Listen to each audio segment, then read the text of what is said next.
Hi friends, இன்றைக்கி என்ன வீடியோவில் பார்க்க போகிறோன்னா பீர்க்கங்காயை தான் பார்க்க போகிறோம்.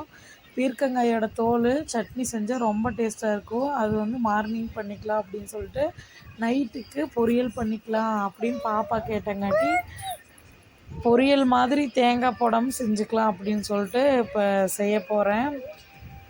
பாருங்கள், இது நாளைக்கு மார்னிங் செஞ்சுக்கலாம். இது இன்றைக்கி செஞ்சிடலாம். அதுக்கு வெங்காயம், மிளகா, கருவேப்பிலை இதெல்லாம் வந்துட்டு எடுத்து வச்சுட்டு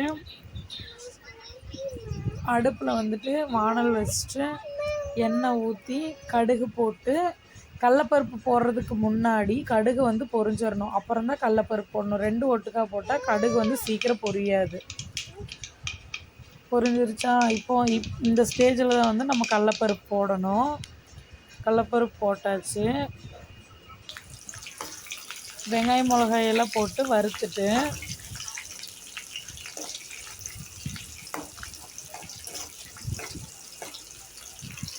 நல்லா வணக்கி விடணும். இப்படி நல்லா வணங்கணும். அது அப்புறம் மஞ்சத்தூள் மட்டும் போட்டு நல்லா கிளறி விடணும். அப்போ மஞ்சத்தூள் ஏன் இப்பயே போடுறேன்னா அப்போ தான் நல்லா கலர் கொடுக்குன்னு சொல்லிட்டு இப்பயே போடுறேன். பீக்கங்காய் போட்டாச்சு.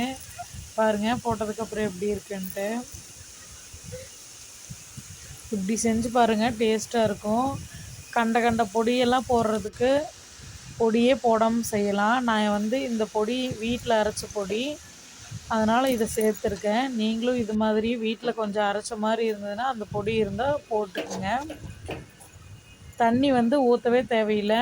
தண்ணி வந்து அதுவே விடும். கொஞ்சம் முத்தின காயாக இருந்தால் தான் தண்ணி விடாது. இது வந்து பிஞ்சு காய், அதனால் தண்ணி விட்டுருச்சு. பாருங்கள் எவ்வளோ சுருங்கிருச்சு பாருங்கள். இப்போ ஓப்பன் பண்ணி பார்க்குறோம், இவ்வளோ தண்ணி நிற்கிது. இதெல்லாம் சுண்ணதுக்கப்புறம் இறக்கி வச்சுக்கலாம். ஒரு சிலர் வந்துட்டு தேங்காய் போடுவாங்க. இப்போ நான் நைட் செய்கிறங்காட்டி இது தேங்காய் போடல, நெஞ்சு கறிக்கும் அப்படின்னு சொல்லிட்டு. அவ்வளோதாங்க, பீர்க்கங்காய் பொரியல் ரெடி. பொரியலும் வச்சுக்கலாம். இது சதன்னு சாப்பிட்டா நல்லாயிருக்கும்.